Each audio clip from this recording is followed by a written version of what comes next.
आदित्य, सबसे पहले आपसे पूछना चाहूंगी स्टॉक स्पेसिफिक आइडियाज क्या रहेंगे आखिरी घंटे के लिए और जो अगले हफ्ते के लिए कैरी फॉरवर्ड किए जा सके।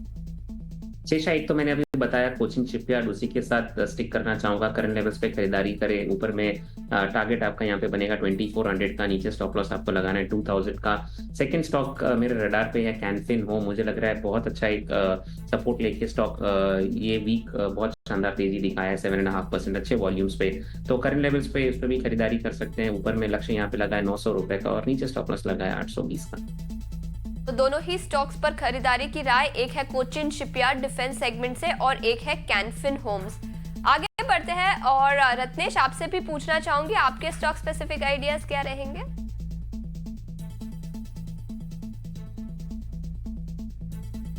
रत्नेश, आप म्यूट पर है। भारत फोर्ज, मुझे ऐसा लगता है कि भारत फोर्ज में मुझे ऐसा लगता है कि यहाँ पे एक अच्छा मोमेंटम और एक अच्छा ब्रेकआउट दिया, तो ये जो कंटिन्यू रह सकता है यहाँ पे। तो 1730 के आसपास चल रहा है, यहाँ पे इसको लेने की सलाह रहेगी और 1680 का स्टॉप लॉस लगा के मुझे ऐसा लगता है कि 1800 और 1820 मिड टर्म के हिसाब से इसमें टारगेट आ सकते हैं। एक ये ले सकते हैं और एक दूसरा में भी जो डिफेंस, इसमें बीडीएल में ऐड करना चाहूंगा तो बीडीएल में मुझे ऐसा लगता है इसमें तेजी करी जा सकती है। 1550 रुपए के स्टॉप लॉस है जो इसमें टारगेट बन सकते हो। 1670 और 1800 रुपए तक के टारगेट पर थोड़ा सा इसमें टाइम देना पड़ेगा दोनों स्टॉक में, दोनों टारगेट के लिए।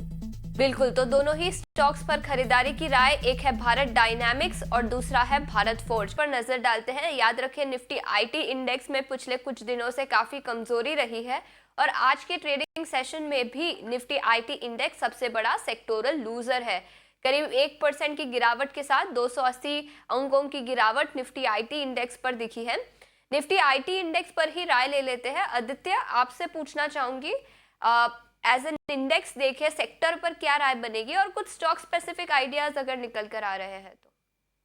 बिल्कुल शेषा, मेरे हिसाब से अच्छा मौका है आज आईटी इंडेक्स में एक्सपोजर लेने का। जब भी आईटी इंडेक्स डाउन रहता है तभी उसको ध्यान देना चाहिए उस पर, और उस पर तभी खरीदारी करनी चाहिए, क्योंकि हमने देखा है लगातार शेषा कि वो 1 से 2 दिन के बाद एक अच्छा अपमूव भी दिखाता है आईटी स्टॉक्स। तो I think today is a good day fresh long लेने के लिए आईटी स्टॉक्स में।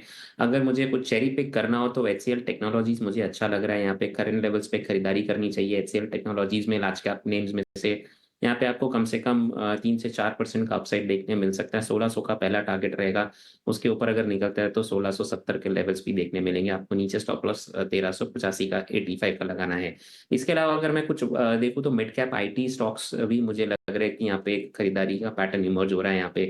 तो डेफिनेटली एक दो स्टॉक्स यहाँ पे बताना चाहूंगा। एक तो परसिस्टेंट सिस्टम्स, मुझे लग रहा है कि काफी गिरावट के बाद स्टॉक ने एक अच्छा मूव किया और अभी वापस कंसोलिडेशन कर रहा है। तो करंट लेवल्स पे फ्रेश एंट्री लेनी चाहिए परसिस्टेंट सिस्टम्स में।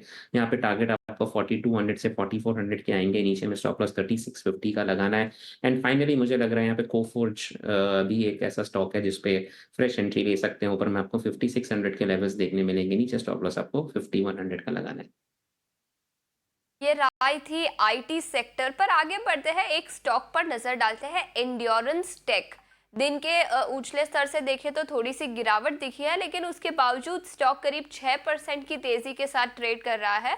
कंपनी ने अपना प्रेजेंटेशन दिया, कॉर्पोरेट प्रेजेंटेशन, और कुछ इंपॉर्टेंट बातें निकल कर आई है। सबसे पहले 4 व्हीलर सेगमेंट में जहां पर कंपनी का प्रेजेंस है, अभी टोटल कंसोलिडेटेड रेवेन्यू की बात करें तो करीब 26% आता है 4 व्हीलर सेगमेंट से। कंपनी बढ़ाकर 45% के आसपास लेकर जाना चाहती है। इसके अलावा ईवी ऑर्डर बुक की बात करें तो यहाँ पर भी उनका नजरिया काफी स्ट्रांग है। उनका मानना है कि ईवी की ऑर्डर बुक इंडिया और यूरोपियन बाजारों से बढ़ सकती है और आफ्टर मार्केट सेल सर्विस भी कंपनी बढ़ाना चाहती है। तो काफी पॉजिटिव नजरिया है, जिसके चलते 6% की तेजी दिखी है। लेकिन जैसे मैंने कहा, दिन के उछले स्तर से देखें तो थोड़ी सी गिरावट दिखी है। रत्नेश, क्या राय रहेगी एंड्योरेंस टेक्नोलॉजीज पर आज के 6% के मूव के बाद? एंड्योरेंस टेक्नोलॉजी में आज सुबह काफी अच्छा इसने टेक मारा, कंटिन्यू इसने हाई राइट फॉर्मेशन चल रहा था। यहीं पे अभी रिसेंट में इसने राउंडिंग फॉर्मेशन का ब्रेकआउट भी दिया है। मेरे हिसाब से अभी वापस से थोड़ा सा वापस कंसोलिडेशन में जा सकता है ये। तो अगर किसने ले रखा है तो भी ट्रेल स्टॉप लॉस बना रहे। स्टॉप लॉस इसमें लगाएंगे हम 2550 रुपए का। वो स्टॉप लॉस बना के इसमें रह सकते हैं। भी ऊपर मुझे टारगेट वापस से इसमें बन सकते हैं। जो मिड टर्म बनेंगे वो 3100 3200 बनेंगे, तो 2550 के स्टॉप लॉस से ट्रेल करते हुए चल सकते हैं। बिल्कुल, तो ये राय थी एंड्योरेंस टेक्नोलॉजीज पर। आगे बढ़ते हैं, कुछ और डिफेंस शेयरों पर नजर डालते हैं। मैज़गांव डॉक करीब 13.5% की तेजी इस स्टॉक में आज के ट्रेडिंग सेशन में दिखी है। गार्डन रीच शिप बिल्डर्स, ये भी डिफेंस सेगमेंट से है, 7% से ज्यादा की तेजी यहाँ पर भी दिखी है। आदित्य, दोनों ही स्टॉक्स, जी मैज़गांव डॉक और गार्डन रीच, क्या राय रहेगी? एक और नाम ऐड करता हूँ, शेरशाह कोचिन शिपयार्ड भी इसमें ऐड कर सकते हैं। मुझे लग रहा है कि बहुत शानदार लग रहा है और इसमें फ्रेश एंट्री ले सकते हैं। हम पहले मैज़गांव डॉक की बात कर लेते हैं। बहुत शानदार तेजी, कुछ 13% का अपमूव हमें देखने मिल रहा है। 4,200 के लेवल्स के लिए आप बने रह सकते हैं। अगर आपने फ्रेश एंट्री लेनी है तो मैं सजेस्ट करूंगा कोचिन शिपयार्ड देख सकते हैं यहाँ पे, क्योंकि उसमें अभी भी सिर्फ 6.5 6.8% अपमूव दिखा रहा है। यहाँ से 2400 के लेवल्स दिखेंगे कोचिन शिपयार्ड में और आपको स्टॉप लॉस लगाना है नीचे 2050 का। इसके अलावा अगर हम गार्डन रीच की बात कर ले तो उसमें भी डेफिनेटली एक बहुत अच्छा अपमूव देखने मिल रहा है और मुझे लग रहा है ये शायद कंटिन्यू हो सकता है जीआरएसई में भी। और ऊपर के लेवल्स पे आपको कुछ 1750 1800 के लेवल्स देखने मिलेंगे। फ्रेश एंट्री के लिए कोचिंग रेकमेंड करूंगा। अगर आपके पास गार्डन रीच और मजगांव डॉक पहले से है तो बने रहे ट्रेडिंग स्टॉप लॉसेस के साथ। और बीईएमएल पर भी नजर डालना चाहूंगी। करीब 16.5% की तेजी दिखी है आज के ट्रेडिंग सेशन में और निफ्टी 500 इंडेक्स का सबसे बड़ा सेक्टोरल स्टॉक गेनर भी है बीईएमएल। 16.5% की तेजी। आदित्य, क्या यह मोमेंटम कंटिन्यू हो सकता है? बिल्कुल शेषा, मुझे लग रहा है यहाँ पे मोमेंटम कंटिन्यू होगा बीईएमएल में भी। हालांकि बहुत अच्छे वॉल्यूम्स पे ऊपर है स्टॉक, 16% ऊपर है लेकिन बहुत अच्छे वॉल्यूम्स पे ऊपर है। मुझे लग रहा है यहाँ पे 5000 का लेवल्स हमें देखने मिल सकता है। 4500 का डाउन साइड सपोर्ट है। पूरा डिफेंस सेगमेंट शेषा बहुत शानदार आप मूव दिखा रहा है और बहुत अच्छे वॉल्यूम्स पे। दो तीन शेयर जिसमें मूव नहीं आया है, वो एक एचएएल है, उसमें अभी तक मूव नहीं आया है। कोचिन शिपयार्ड, उसमें नजर रख सकते हैं। और उसके अलावा शिपिंग कॉर्पोरेशन ऑफ इंडिया, उसमें भी थोड़ा बहुत बाइंग आ रहा है फॉर सम रीजन। बिल्कुल, तो ये राय थी डिफेंस शेयरों पर। आगे बढ़ते हैं। पूरे शो में हमने बैंकिंग शेयरों की बात नहीं की, तो यहाँ पर बैंकिंग शेयरों पर नजर डाल लेते हैं।